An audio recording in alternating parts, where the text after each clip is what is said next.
보건공단에서 병원장 한창입니다. 반갑습니다. 오늘은 이제 세 가지 연재가 있는데요. 금요일 오후에 이렇게 많은 분들이 이렇게 참석해 주셨는데 병원계의 미래가 매우 밝다 이런 생각을 해야 되지 않나 생각했습니다. 오늘 또 시간 좀 맞춰야 돼서요. 바로 진행하도록 하겠습니다. 세 분의 연재가 계신데 첫 번째 발표 연재부터 소개시켜드리도록 하겠습니다. 첫 번째의 발표는 난임센터의 구조적 특성화 두 번째는 AI 시대의 병원 혁신, 기술이 아닌 사내 기업가 정신이 다르다 라는 주제로 서울성모병원 겨자씨 키움센터 미래혁신추진단 한재훈 매니저님께서 발표해 주시겠습니다.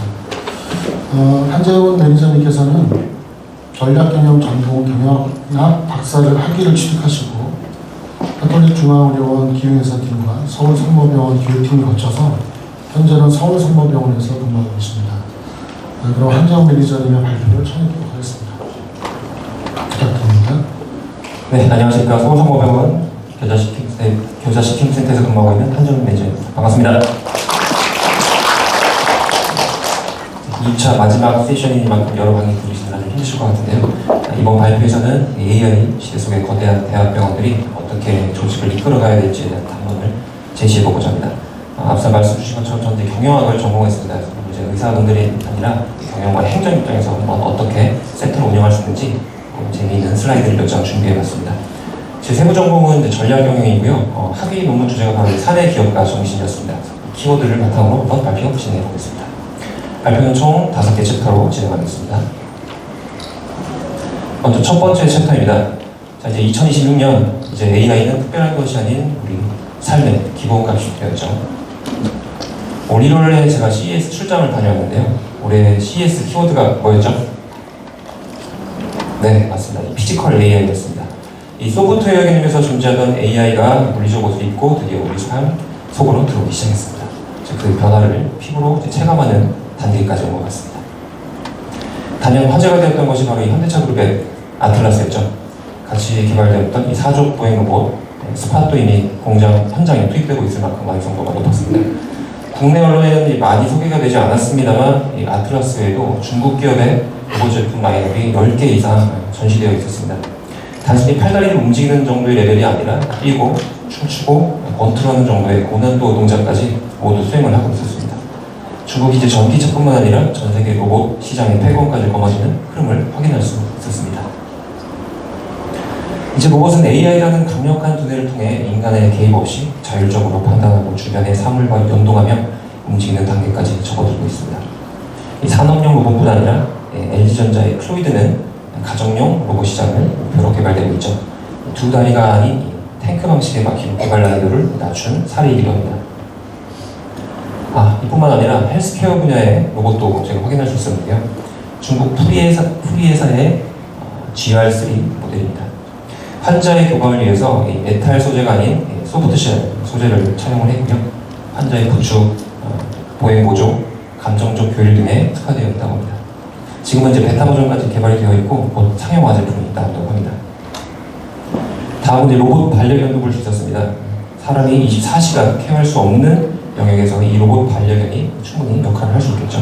강아지를 키울 수 없는 요양원, 또 산책을 시키기 어려운 또 이 거동이 불편하신 초고령층을 대상으로 하고 있으며 세척이라는 표현을 좀 쓰기 그렇지만 세척과 충전이 용이하게 개발되고 있다고 합니다. 주인의 목소리, 언어, 감정 등을 미묘하게 캐치해서 이 강아지가 그에 맞게 다른 반응을 실시간으로 한다고 합니다. 국내에 들어오면은 1인치 병동부터 해서 한 마리씩 배치보면 환자분들 반응이 좋을 것 같습니다. 수가를 얼마나 해야 될까요? 자, 그래서 우리가 가장 걱정하는 건 뭔가요? 병원에서 근무하시는 분들. 도제식으로 운영되던 AI가 가장 늦게 들어올 것 같은 병원의 병동마저 로봇과 AI로 대체가 되는 것인지에 대한 두려움이죠. 개인적으로 친구 있는 교수님들한테 몇 분 여쭤봤어요. 교수님, 최근에 좀 이렇게 두려움을 느끼시나요? 솔직히 느끼신다고 하더라고요. 근데 구체적으로 내 업무가 어떻게 대처될지 나도 모르겠다 이렇게 말씀을 하시더라고요. 안타깝게도 이제 변화의 파도가 눈앞까지 온 것 같습니다. 이번 주 화요일 나온 기사 보셨는지 모르겠는데 중국의 유니트리사에서 개발한 G1 로봇이 일본 츠쿠바 대학병원에서 파일럿 테스트를 진행했다고 합니다. 이 유니트리사는 이번 CES에서도 진출한 업체고요. 저도 직접 보고 왔습니다. 이 업체의 포지션은 로봇계의 다이소를 표방하고 있습니다. 아주 저렴한 고급형 모델을 판매하는 거고요. 궁극적으로는 대당 800만 원 이하의 가격에, 지금 환율 때문에 좀 가격이 올랐습니다만 대당 800만 원 가격에 이 보급형 모델을 배치하는 것을 목표로 하고 있다고 합니다. 자, 만약에 저 로봇이 병동에 배치돼서 간단한 업무를 하더라도 24시간 쉬지 않고 일을 했을 때 몇 명의 인원이 대체됐을지 대충 머릿속으로 그런 짓이죠. 이제 우리는 어떻게 해야 될까요? 산업혁명 시절 기계를 썼던 러다이트 운동을 다시 펼쳐야 될까요? 물론 그렇게 할 수는 없겠죠. AI는 최적의 결과를 무한대로 도출하는 효용성을 보유하고 있습니다. 이 관점에서 보면 AI는 인간의 영역을 빼앗는 존재로 비춰질 수밖에 없죠. 하지만 실제 현실 세계에서는 이 모순과 문제점을 발견하고 의문을 제기하는 영역은 아직까지는 인간의 영역으로 남아있을 것 같습니다. 최근 이제 국제 전쟁의 트렌드를 보면 무인기, 드론 공격이 대세가 되고 있죠. 하지만 여전히 비행기의 파일럿들은 비행기를 몰고 있습니다. 대체될 수 없는 인간의 고유의 영역은 아직까지는 존재가 될 것 같고요. 바꿔 말하면 AI 시대는 역설적으로 인간이 가장 귀해지는 시대가 될 수도 있을 것 같습니다. 자, 그럼 AI 시대 속 이 거대한 병원 조직은 어떻게 살아남아야 될까요? 전통적인 병원 조직은 어떻습니까? 다양한 직종이 혼재되어 있는 수직적이고 보수적인 가장 전형적인 관료제 형태를 띠고 있죠. 이 형태를 부드럽게 변화시키기 위해 필요한 사내 기업 과정식에 대해서 한번 말씀드려보고자 합니다. 먼저 저희 가톨릭 기관에 대해서 한번 소개를 드리겠습니다. 저희는 이제 가톨릭 대학교 재단이고요. 산하의 초, 중, 고 대학과 그리고 6,500병상을 보유하고 있는 8개 부속병원, 그리고 이제 여러 개 사업체를 보유하고 있는 전형적인 거대 조직, 관련 조직입니다. 그리고 이제 B5로 불리는 서울성모병원이 제일 형님격으로 있고, 그 밑에 이제 7개 동생병원이 쭈루룩 있습니다. 전체 직원 수도 12,000명 정도가 됩니다. 결제 체계도 굉장히 많고, 뭐 하나 승인받고 움직이기 위해서는 정말 많은 절차를 거쳐야 됩니다. 자, 이 큰 조직에서 평소에 무언가를 실무자가 개선해보고자 했을 때 가장 많이 듣는 답변이 있죠. 여러분들도 한 번씩은 들어보셨을 거고, 내가 선배면 후배한테 그렇게 답변을 하셨을 수도 있을 것 같아요. 자, 선배님 이거 좀 바꾸려고 하는데 안 될까요? 그러면 99%는 그냥 둬, 귀찮게 왜 그래, 이런 말이 듣기 십상이죠. 자, 그렇습니다. 무언가를 새로 바꾸기 어려운 것은 바로 이제 경영학적 관점에서 보면 경로 의존성 때문이라고 볼 수 있는데요. 모두가 불편한 걸 알고는 있지만 바로 이렇게 이미 관습이 그렇게 굳어졌기 때문에 많은 허들이 있기 때문에 운신의 폭이 좁을 수밖에 없습니다. 결국 이 개인 단위에서 뭔가를 바꿔보려 하지만 여러 가지 제약에 부딪히다 보면 입을 닫게 되는 상황으로 귀결되죠. 왜 이런 일이 발생할까요? 무언가를 바꿔서 얻는 효용보다 그냥 지금의 불편함을 감수하고 사는 게 더 효용이 크기 때문입니다. 자, 또한 기존에 투입된 인프라를 바꾸게 되면 어떻게 되죠? 그 비용이 다 매몰 비용이 되죠. 그러니까 경영자 입장에서는 이걸 쉽게 시도하기가 어려울 수밖에 없습니다. 결국 그 이상의 효용이 있도록 조직 차원에서 전사적으로 지원을 해야 됩니다. 자, 조직 내 혁신을 이루기 위한 변수를 제가 수리적 모델을 한번 표현을 해봤습니다. 자, 노란색의 우수한 아이디어는 개인이 낼 수가 있죠. 하지만 오른쪽에 있는 파란색과 아래에 있는 이 빨간색 이 세 가지 요인은 개인 단위에서 실행을 할 수가 없습니다. 자, 조직 차원에서 전사적으로 추진돼야 되는 부분이죠. 자, 그렇다면 분자를 어떻게 늘리고 분모를 어떻게 줄여야 될까요? 네, 쉽게 얘기하면 기존의 프로세스와 반대로 하면 됩니다. 일정 규모 이상으로 커진 조직에서는 혁신을 전사적으로 실행하기가 어렵습니다. 이거는 개인이나 어떤 경영진이 무능해서가 아닙니다. 조직의 DNA가 이미 그 작은 조직에서 공룡으로 바뀌었기 때문입니다. DNA가 이미 바뀌었기 때문에 대기업들은 이런 혁신성을 유지하기 위해서 별동대를 운영하죠. 바로 이제 사내 벤처 지원 조직입니다. 내부의 아이디어를 수렴하고 안전한 제도 안에서 실패를 해도 그걸 용인해주고 격려해주고 또 다양한 팀에서 협업을 해서 프로젝트를 진행하게 판을 깔아주는 거죠. 자, 새로운 물이 들어와야 기존에 있던 물이 보이지 않고 계속 수환됩니다. 자, 그러면 이 혁신을 위한 전제, 기업가 정신에 대해서 먼저 말씀을 드리겠는데요. 기업가 정신, 아마 뭐 기사라든지 여러 가지 책에서 지나가면서 한 번씩은 들어보셨을 것 같아요. 자, 기업가 정신 하면 떠오르는 분이 계신가요? 네, 전설적인 창업주분들이 먼저 떠오르시죠. 네. 자, 기업가 정신의 이 원어는 제가 위에 써놨는데 이제 앙트러프러너십입니다. 앙트러프러너는 앞에는 이제 불어고요. 뒤에 영어 10이 합쳐져서 이제 합쳐진 경영학적 용어입니다. 이것이 이제 일본으로 넘어가면서 기업가 정신으로 번역이 됐고요. 이게 한국 경영학회로 이제 넘어오면서 그대로 직역되면서 기업가 정신으로 사용이 되고 있습니다. 뭐 간혹 이제 창업가 정신으로 사용하시는 분도 있는데 기업가 정신으로 제가 설명을 드리겠습니다. 사실 이 앙트러프러너십은 한 단어로 설명하기 어려운 굉장히 포괄적인 종합적인 개념입니다. 쉽게 말씀드리면 혁신을 추구하는 태도나 자세, 정신을 총칭하는 개념으로 보시면 되겠습니다. 이거는 뭐 개인이나 조직 단위를 뭐 구분하지 않습니다. 네, 누구나 혁신을 추구하는 자세나 행위라고 보시면 되겠습니다. 자, 이 기업가 정신은 세부적으로 또 여러 개로 나눌 수도 있는데요. 이 자리에서는 기업 내에서 혁신을 추구하는, 즉 사내벤처로 표현되는 사내 기업가 정신에 대해서 한번 짚어보도록 하겠습니다. 이미 주요 대기업들은 내부적으로 사내벤처 조직을 보유하고 있죠. 그리고 또 내부 프로그램에 의해서 형성된 스타트업은 분사해서 독립할 수 있도록 또 운영되고 있습니다. 예, 퇴사해서 나가서 차리라고 이렇게 지원을 해주죠. 대표적으로 이제 가장 유명한 게 삼성전자의 시렐입니다. 하지만 의료계, 이 대학병원에서는 아직까지 이 사내벤처 전담 지원 조직이 없습니다. 예, 그래서 아직은 태동기 단계라고 할 수 있겠습니다. 그럼 또 이렇게 물어보시는 분이 계세요.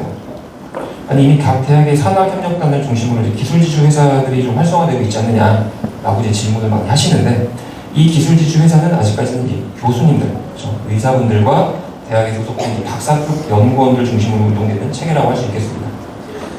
교수님들이 보유하신 이 지적재산권을 바탕으로 기업이나 국책과제를 통해 상용화하는 데 특화가 되어 있죠.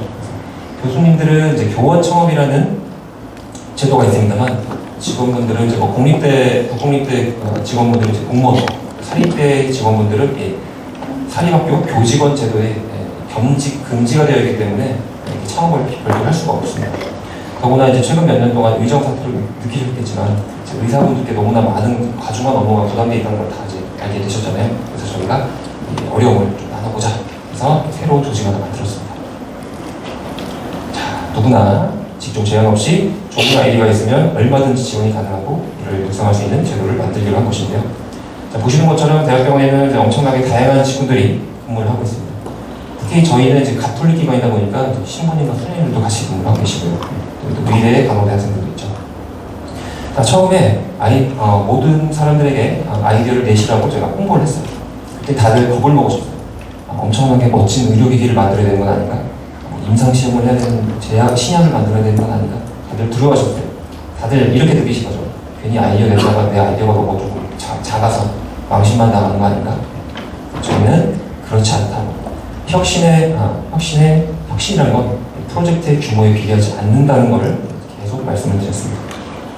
제가 병원분들께 혁신을 설명할 때 항상 사용하는 장면입니다. 지금은 이제 당연하게 생각하는 고속도로의 노면 색깔 유도선, 다들 이제 너무 당연하게 생각하시죠. 사실은 이거 엄청난 혁신이죠. 그냥 새가나 도로에 치였을 뿐인데 사고가 그만큼 줄어들고 내비게이션이 있음에도 헷갈리는 분기점이 있죠. 그런 거 없이 저희가 잘 빠져나갈 수가 있죠. 자, 실무자의 고민과 통찰, 그리고 이걸 받아들인 상급자의 화합이 이루어낸 최상의 결과물이라고 할 수 있겠습니다. 더 나아가 이제 겨울철 도로 표면의 위험을 알리는 마크 역시 비슷한 맥락이라고 할 수 있겠습니다. 이런 몇 가지 사례를 말씀드리면 다들 자신감을 갖고 아이디어를 지원해 주시죠. 나도 할만하겠는데? 자, 그리고 이제 작년 CES에 나왔던 저 재미있는 사례를 또 하나 제가 설명해 드리겠습니다. 자, 헬스케어 분야에서도 이런 아이디어가 많이 있습니다. 자, 일본인 분들은 전통적으로 소금을 많이 쳐서 먹는다고 합니다. 간이 워낙 세죠. 그래서 고혈압 환자 비율이 한국보다 배로 이상 많다고 합니다. 자, 그래서 이 전류를 숟가락에서 하려고 해서 내가 짠맛을 느끼도록 가짜로 느끼게 하는 전자숟가락이 개발됐습니다. 실제로 지금 시판되고 있습니다. 필요하신 분들께서 무조건 하나씩 주시면 될 것 같아요. 자, 어떠세요? 제가 이 세 가지 아이디어를 말씀드리니까 이 정도 레벨이면 나도 갖고 있는 아이디어 한번 낼만 하겠는데 라고 좀 생각이 들지 않으신가요? 제가 이렇게 병원분들에게 설득을 하고 있습니다. 자, 그럼 이제 저희 겨자씨 키움센터에 대해서 한번 소개를 해드리겠습니다. 이름이 조금 생소하시죠? 보통의 병원의 혁신센터라고 하면은 헬스케어 이노베이션 센터 이런 거를 지을 것 같은데 왜 저렇게 지었지? 저희도 원래 이제 그런 이름으로 지으려고 했어요. 자, 저희가 이제 겨자씨라는 영어를 선택한 이유는 저희가 이제 가톨릭 기관이다 보니까 저희 정체성을 드러내기 위해서 이런 영어를 썼습니다. 혹시 가톨릭 신자분들 여기 몇 분 계실 것 같은데요. 자, 겨자씨앗은 이 성경 구절에서 굉장히 많이 인용되는 문구 중에 하나입니다. 보시는 것처럼 굉장히 작아요. 비비탄 총알보다 작습니다. 하지만 이 씨앗이 잘 크면 굉장히 큰 나무가 자란다는 의미를 내포하고 있습니다. 자, 코로나 시기에 모든 사업이 중단되고 저희 병원들이 다 폐쇄병동 운동을 했었어요. 아마 여기 계신 분들도 코로나 때 다 병실을 닫고 진료 제한됐던 그런 사례가 좀 있으실 거예요. 그 시기에 저희는 이대로 있어서는 안 되겠다. 위기를 한번 기회로 타파해보자 라고 마음을 먹었습니다. 그래서 내부에 있는 혁신센터를 한번 만들어보자라고 위에서 결정을 주셨고요. 그래서 2021년, 5년 전에 센터가 오픈됐고 8개 병원의 전 구성원을 대상으로 저희가 대대적인 홍보를 진행했습니다. 그 길을 혼자 가지 말고 같이 가자는 슬로건을 만들었고요. 첫 3년은 파일럿식으로 저희가 이제 아이디어 인큐베이터 역할로 시작을 했습니다. 그리고 매년 12월 연말에 전 기관을 대상으로 저희가 혁신 창업 아이디어 공모전을 시행하고 있습니다. 팀원은 최대 5명까지 지원이 되고요. 헬스케어 분야라면 아이디어에 어떤 제한 없이 지원이 가능하도록 저희가 안내를 드리고 있습니다. 요거는 이제 영업비밀 아닌 영업비밀인데요. 저희가 이제 매년 20팀씩 뽑습니다. 1, 2 때는 한 40여 팀씩 뽑았는데 기수가 이제 진행될수록 20팀으로 이제 줄였고요. 한 팀당 5명이니까 곱하면 이제 100명이죠. 저희가 이제 100명을 선발합니다. 그리고 그 선발된 인원은 저희가 이제 기관의 미래를 책임진다는 의미에서 미래위원이라는 명칭으로 부여를 해드리고 있고요. 이제 보통 대학병원 회계연도가 이제 3월에 시작하지 않습니까? 그래서 12월에 공모전을 통하면 이제 3차에 걸쳐서 이제 팀들을 선발하고 3월부터 8월까지 6개월 동안 프로젝트를 진행을 합니다. 이 6개월 동안 이 팀들이 해야 할 일은 사업 계획서를 작성을 하고 자신들이 개발하고자 하는 프로젝트 목적을 프리토타입, 최소 기능 제품을 딱 한 번 이상 개발하는 것을 저희가 미션으로 드리고 있습니다. 그리고 이 중에 이제 절반이 데모데이에 올라가서 이제 발표회를 거치게 됩니다. 그리고 이제 이 과정에서 많은 것들을 지원을 아래처럼 해드리고 있습니다. 단순히 물질적인 지원만 해드리는 게 아니라 저희가 각 팀별로 다 일일이 미팅을 하면서 무엇이 필요한지 저희가 다 코칭을 해드리고 있고요. 팀별로 요구사항이 다 다르기 때문에 저희가 밀착으로 케어를 해서 실무자들이 다 이렇게 전담 마크를 하고 있습니다. 그리고 저희가 이제 데모데이 같은 경우에는 전 기관의 처음 이제 축제장을 만들기 위해서 유튜브 생중계를 하고 있습니다. 제가 좀 마지막에 설명드릴 텐데 저희 유튜브 채널도 있으니까 한번 와서 보시면 저희가 데모데이 여태까지 있었던 5개의 영상이 다 올라와 있으니까 한번 보시면 좋을 것 같고요. 저희가 이렇게 생중계를 통해서 전 기관분들이 보실 수 있게 하고 있습니다. 자, 이제 앞서 경로 의존성을 깨뜨리기 위해서 그 이상의 인센티브와 유인책이 필요하다고 제가 말씀을 드렸는데요. 저희는 상금과 가장 중요하죠. 인사평가를 통해서 이제 승진하실 때 도움이 될 수 있도록 인사 결정을 드리고 있습니다. 아울러 이제 수많은 구성원 중 나의 재능을 알릴 수 있는 이 퍼스널 브랜딩을 통해서 곳곳에 숨어있는 인재를 발굴하고 육성하는 비공식적인 기능도 함께하고 있습니다. 저희 이제 가장 맏형격인 서울성모병원의 경우에 직원 수가 4,300명 정도 됩니다. 그럼 이제 그 중에 나는 이제 그냥 하나의 약간 좀 부속품처럼 느껴질 수가 있는데 거기서 곳곳에 숨어있는 저희가 인재를 발굴하고 저희 데모데이로 데뷔를 시켜드리면 저희 그 직후 저희가 이제 기관에 굉장히 유명한 셀럽으로 이제 거듭나게 됩니다. 기관분들이 다 알아보세요. 그래서 여기 데뷔하는 걸 굉장히 좀 영광스럽게 생각하는 문화가 정착이 되고 있어서 다들 여기 나오고 싶어 하세요. 그래서 저희가 일부러 데모데이를 이렇게 조금 쇼잉하기 위해서 업체를 써서 굉장히 좀 멋있게 하는 이유도 있습니다. 자, 좌측은 이제 저희 센터 CI입니다. 겨자나무를 형상화한 건데요. 이제 왜 이렇게 만들었는지 좀 이제 느낌이 오시죠? 그 밑에 있는 그라노 시나피스는 이제 엑셀로 한 명이 관리를 하고 있더라고요. 그 담당자는 휴가도 못 가고 그 엑셀을 어떻게 관리하는지 모르다 보니까 그 사람은 이제 너무 업무감도가 높은 거예요. 그리고 이제 보직자분들이 이 지표 지금 어떻게 됐어라고 하면은 또 엑셀을 돌려가지고 보고해야 돼요. 이런 업무 소모가 너무 많다 보니까 그 50개가 넘는 지표를 하나의 대시보드로 시각화해서 버튼 하나만 누르면 튀는 값을 바로바로 볼 수 있는 그런 대시보드를 만들었습니다. 이 사례는 저희 PI 학술대 전국 학회에서도 우수 사례로 소개가 된 사례입니다. 두 번째는 저희 코로나 시절에 은평성모병원 의공팀장님께서 개발하신 프로젝트입니다. 자, 코로나 시절 기억하시나요? 자, 의료진들이 음압병실에 들어갔을 때 어떻게 들어갔죠? 방호복을 입고 다 들어갔죠. 그리고 나오면 또 땀 흘리면서 벗으시고 또 옆방 들어가려면 또 방호복 입고 저 인공호흡 모니터를 하나를 보기 위해서 계속 들어갔다 나와야 되는 그런 번거로움이 있었던 거예요. 근데 의공팀장님이 그걸 보면서 아니 저거를 간호스테이션에 뽑아서 하나의 통합되는 모니터로 보면 안 되나? 라고 생각을 하시거든요. 그래서 본인이 직접 케이블을 다 끌어다가 간호스테이션에 저걸 인위로 만들어주셨어요. 그렇게 해서 인공호흡기가 개발된 지 역사가 60년이 넘었는데 아직까지 저 모니터가 없었다는 게 다들 좀 놀라웠던 거죠. 그래서 저희가 그 바로 다음에 직후에 바로 기술 이전을 성공을 하게 됩니다. 1억 6천만 원의 기술 이전을 했고요. 저희 가톨릭대학교 직원 최초의 기술 이전 사례입니다. 다른 대학교는 제가 직원분들이 기술 이전한 사례를 아직 못 찾았습니다. 혹시 있으면 저한테 좀 연락을 부탁드리고요. 아마 지금 거의 전국에서도 손에 꼽는 거의 최초의 사례이지 않을까 싶습니다. 자, 이 이벤트가 홍보가 된 직후에 직원분들이 아주 자신감을 가지고 그 다음부터 공모전에 엄청나게 지원을 하시게 됐습니다. 자, 이제 디지털 치료제를 개발하신 또 교수님 사례도 한번 말씀드리겠습니다.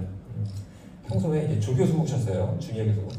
연차가 낮다 보니까 국제 과제를 따기도 어렵고 뭔가 연구를 하기 좀 힘드시잖아요, 그죠? 그래서 이제 시니어 교수님의 도움을 받기도 조금 그런 상황에서 고민을 하다가 저희 이제 식당에서 겨자식품센터 공모전 포스터를 보신 거예요. 이걸 보고 한번 해볼까? 라고 하셔서 결국에는 이제 8개월 뒤에 대상까지 수상을 하신 교수님입니다. 이제 정형외과 교수님들의 고민은 뭐냐면은 아무리 치료를 잘하고 재활을 하라고 해도 집에서 이제 재활 운동을 좀 잘 못하시는 거죠. 내가 이걸 제대로 움직였는지 귀찮아서 안 하시는 분들도 있고 그러다 보니까 이제 예후가 좋지 않을 수밖에 없습니다. 그래서 이거를 집에 가서도 내가 핸드폰을 보고 재활할 수 있는 아나파 솔루션을 개발하셨고요. 교원 적응을 하시고 지금 여러 가지 좋은 투자를 받으셔가지고 다음 달에 기제약사에서 두 자릿수 투자를 지금 받으실 거로 지금 예상이 되어 있습니다. 조만간 기사를 보실 수 있을 것 같습니다. 자, 그래서 이 환자용 솔루션인 아나파 미가 있고요. 의료진이 보는 아나파 웹이 있습니다. 보신 것처럼 환자가 스마트폰으로 본인의 모습을 보고 관절 각도를 추적 계산해주는 솔루션입니다. 의료진은 환자가 가정에서 어떻게 재활을 했는지 또 명확하게 기록지로 볼 수가 있죠. 지금 시범 운영을 하고 있으니까요. 로컬 병원에 지금 들어가 있는 걸로 알고 있습니다. 자, 그리고 환자분들이 외래에 왔을 때 내 상태가 어쩐지 바로 측정할 수 있는 PS 솔루션도 있습니다. 보신 것처럼 옆에 그 작은 모니터가 있죠. 외래 전에 환자가 이렇게 측정을 한 겁니다. 내 근력이 어떤지. 그럼 교수님은 저걸 보고 환자분의 상태가 어떤지 더 즉각적으로 알 수 있는 거죠. 주관적으로 환자가 지금 좀 근육이 뻣뻣한데요. 이렇게 얘기하면 어느 정도인지 정확히 알 수가 없잖아요. 이렇게 세 가지 솔루션을 지금 같이 구현하고 있다 말씀드리도록 하겠습니다. 자, 이제 네 번째 마지막 사례입니다. 직종간 융합을 한 사례인데요. 수술실 담당 수간호사 선생님께서 그 다빈치 로봇 수술, 요새 이제 대학병원 다 이제 로봇 수술 많이 하지 않습니까? 로봇 수술이 끝나고 이 로봇 기기들을 세척하는데 너무 힘들어서 소독하고 건조한 에어건으로 건조한 데만 3시간씩 걸린다고 하더라고요. 그러니까 귀에 뭐 실명 이명이 오기도 하고 그래서 옆방에 있는 환자분들이 컴플레인이 계속 들어오기도 하고 그래서 이제 수술실을 담당하시는 의공학팀 선생님께 여쭤봤어요. 이거 수술실 건조기 한번 좀 만들고 싶은데 가능할까요? 네, 그렇게 해서 한번 만들어 보시죠라고 시작이 돼서 이렇게 로봇 수술 건조기를 만들게 됐습니다. 저희가 이제 실제로는 다국적 기업들이 본인들의 제품을 팔고 거기에 필요한 디테일한 수요까지는 백업하지 못하는 사례가 종종 있는데요. 사실 저희도 핸드폰을 사지만 핸드폰 케이스라든지 이런 거는 애프터마켓을 통해서 구입하잖아요. 그래서 이러한 제품들이 하나둘씩 생겨나게 되는 좋은 사례라고 볼 수 있겠습니다.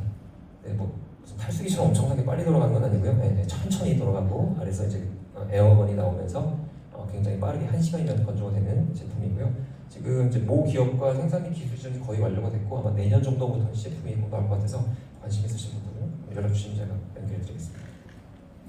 자, 그래서 실제로 사람들이 만족하나요? 라고 이제 물어보세요.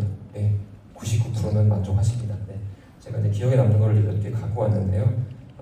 저희가 뭐 요구한 건 아닙니다. 끝나고 저한테 감사하다고 직접 답변한 거를 제가 직접 갖고 왔어요. 개인적으로 기억에 남는 인사를 중에서 하나 말씀드리면 이제 두 번째 있는 간호사분의 연락이었어요. 10년 정도 근무하다 보니까 뭐 번아웃도 오고 어떤 선배와의 마찰도 있어서 제가 이제 그만두려고 했었다. 그런데 그 식당에서 포스터를 보고 그래 저거까지 한번 해볼까? 저거까지 하고 나가야라고 하고 지원을 하셨대요. 그런데 결국 된 거예요. 그러다 보니까 하다 보니까 이제 6개월 동안 또 프로젝트를 했고 실제로 이제 데모데이까지 진출을 하게 되신 거죠. 그래서 내가 돌이켜보니 학생 때 입사 1년차 때 그 갖고 있었던 열정이 다 조금 죽어 있었는데 다시 좀 그걸 살아남을 거를 느꼈고 회사를 좀 더 다니는 연구를 찾았다고 고맙다고 연락을 주신 사례가 있습니다. 그리고 이제 더 중요한 건 이제 교수님들이죠. 사실 교수님들이 갖고 있는 특허가 굉장히 많이 있습니다. 그럼에도 불구하고 이제 잠자고 있는 휴먼 특허가 많이 있죠. 근데 산하경영단 입장에서는 이 특허를 유지하는 데만 해도 1년에 한 5억 정도 돈이 들어갑니다. 그냥 특허를 유지하는 데만. 그러다가 이제 정년퇴직을 해버리시면은 교수님들 특허는 그대로 그냥 사라지는 거고 기관 입장에서도 특허비는 계속 나가다가 그냥 없어지는 거니까 굉장히 양쪽에 손실이 되는 거죠. 그래서 교수님들께서 잠자고 있던 특허를 이렇게 상용화할 수 있어서 너무 좋았다고 말씀해 주셨어요. 특허비는 계속 나가다가 그냥 없어지는 거니까 굉장히 양쪽에 손실이 되는 거죠. 그래서 교수님들께서 잠자고 있던 특허를 이렇게 상용화할 수 있어서 너무 좋았다고 말씀해 주셔서 저희가 이렇게 밑에 수면 아래에 있던 특허를 되게 발굴하는 그런 역할도 하게 되었습니다. 자, 이제 마지막입니다. 자, 그래서 AI 시대에 살아남으려면 어떤 병원이 되어야 하느냐에 대한 답변입니다. 저는 이제 플랫폼 병원이라는 용어로 한번 정리를 좀 해봤습니다. 저희는 출범 초기에 5년간 극초기 아이디어를 발굴하고 키우는 인큐베이팅, 엑셀러레이팅 역할로 시작을 했습니다. 그래서 5년간은 내부 조직에 혁신의 바람을 불어넣고 구성원들의 마인드셋을 변화시키는 첫 번째 단계에 도달했던 건데요.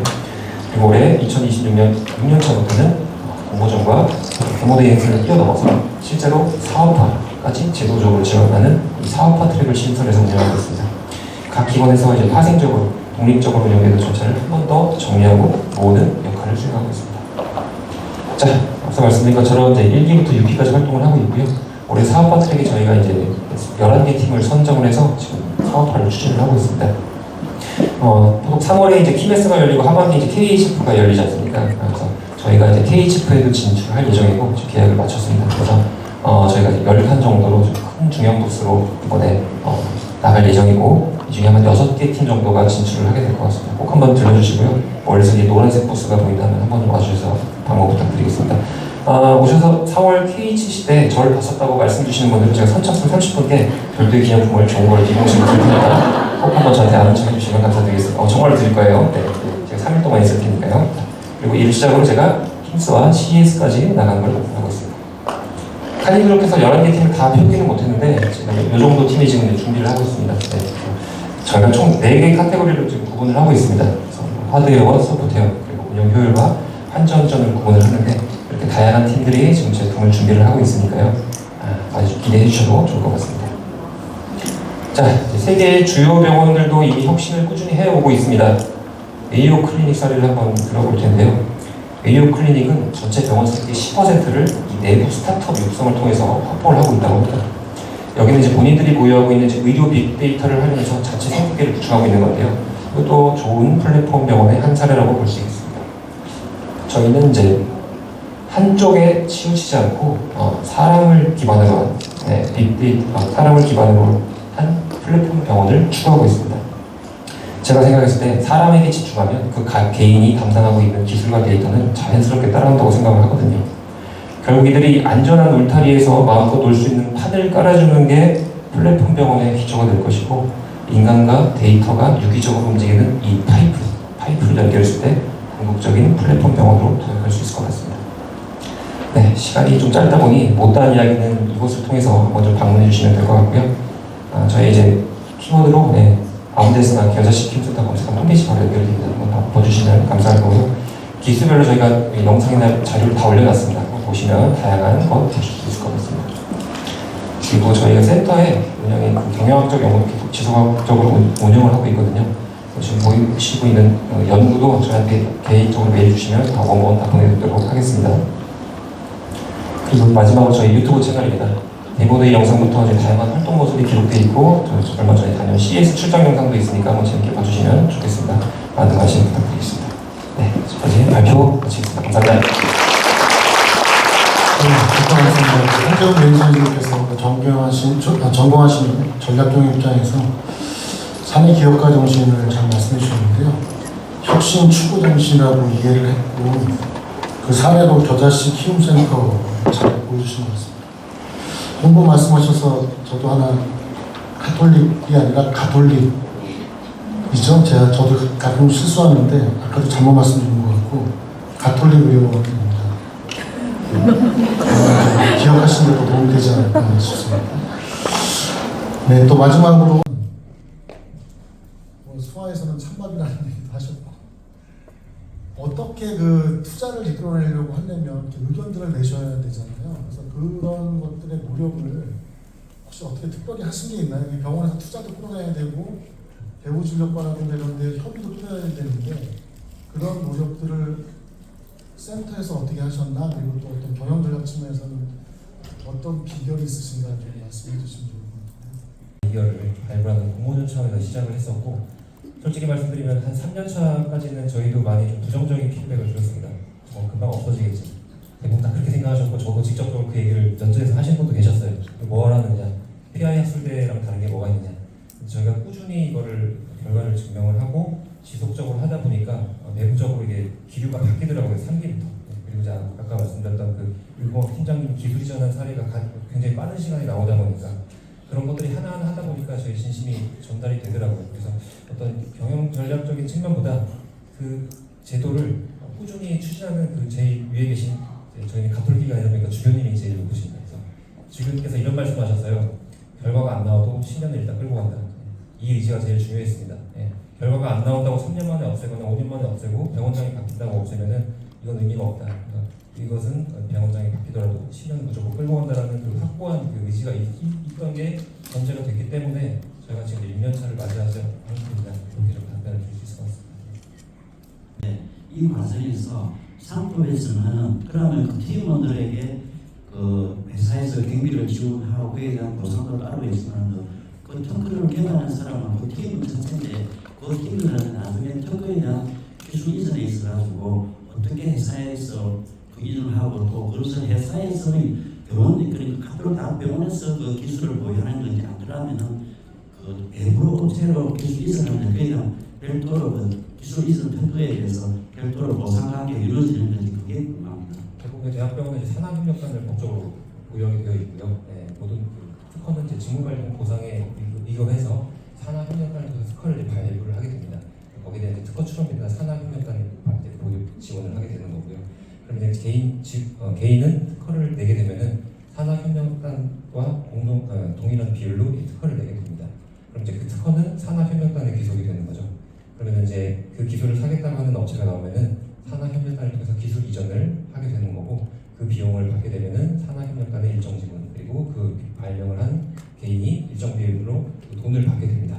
그리고 거기에 대해서 예를 들어서 아까 말씀드린 것처럼 그 매출에 대한 로열티가 발생하지 않습니까? 매출에 대한 로열티를 예를 들어 3%를 지정했다. 그러면 매년 연금처럼 그 직원분이 돈을 받게 되고 실제로 지금 받은 케이스가 나오고 있습니다. 네, 그렇게 해서 저희가 그런 식으로 보상을 해드리고 있기 때문에 굉장히 좀 많은 동기부여가 된다고 할 수 있겠습니다. 자, 이해했습니다. 감사합니다.